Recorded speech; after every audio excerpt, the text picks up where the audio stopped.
ไปดีพ่อแม่พี่น้องป้องปายเบิดซุคนเนาะ FC ทางช่องบ่ภูมิ Official เนาะวันนี้บ่ภูมิก็สิมาตามแนวทางให้พี่น้องเนาะสำหรับเวลาพัฒนาเนาะของงวดวันที่28เด้อพี่น้องเด้อนี่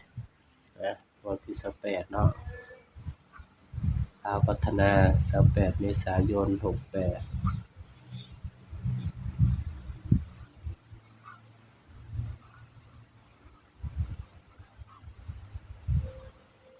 เดี๋ยวสำหรับช่องนี้เนาะ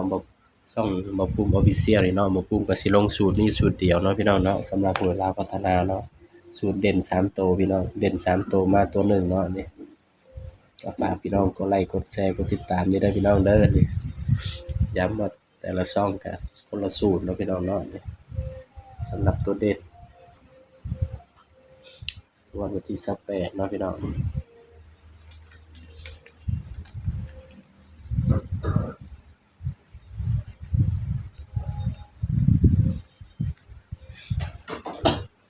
สำหรับเด่นเนาะพี่น้องเนาะวันที่28เนี่ย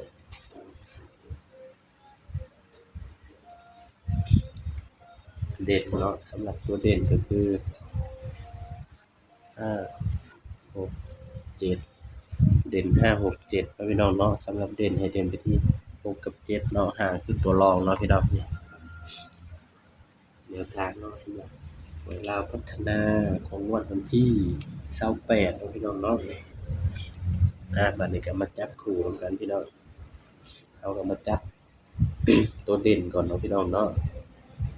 สำหรับตัวเด่นก่อนก็สิมีหยังพี่น้องสำหรับตัวเด่นเนาะพี่น้องเนาะ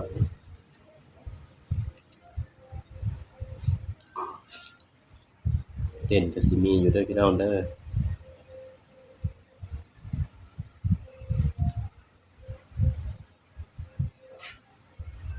68 69 60 78 79 70นี่คือชุดเด่นเนาะพี่น้องเนาะบัดนี้สำหรับชุดรองเนาะพี่น้องรองก็คือ5เด้อพี่น้องเด้อนี่ให้รองไปที่5ก็สิมีอยู่เนาะสำหรับรอง58 59 50นี่ก็เป็นเพียงแนวทางเนาะพี่น้องเนาะสำหรับเวลาพัฒนาเนาะนี่ย้ำว่าตัวเลขก็เป็นเพียงแนวทางเนาะพี่น้องเนาะมีเข้ามีหลุดเนาะมักก็ตามเนาะชื่นชอบก็ตามบ่มักก็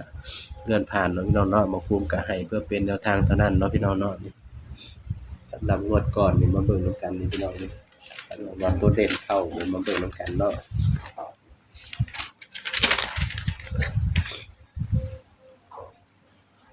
1 2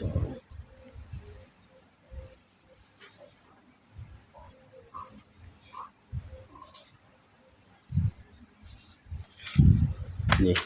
งวดก่อนมันบ่เด่นสำหรับเด่นเนาะ4 5 6นี่ก็มาทั้ง2ตัวเนาะสำหรับตัวเด่นงวดก่อนเนาะพี่น้องเนาะนี่ที่มันออก41เมื่อคืนนี่เนาะพี่น้องนี่ก็เป็นเพียงแนวทางเนาะพี่น้องเนาะมักก็ตามบ่มักก็เลื่อนผ่านเนาะพี่น้องเด้อสำหรับคลิปนี้เนาะนี่บ่ภูมิก็ฝากพี่น้องกดไลค์กดแชร์กดติดตามบ่ภูมิ Official นี่เด้อพี่น้องเด้อนี่สำหรับคลิปนี้ก็สบายดีครับ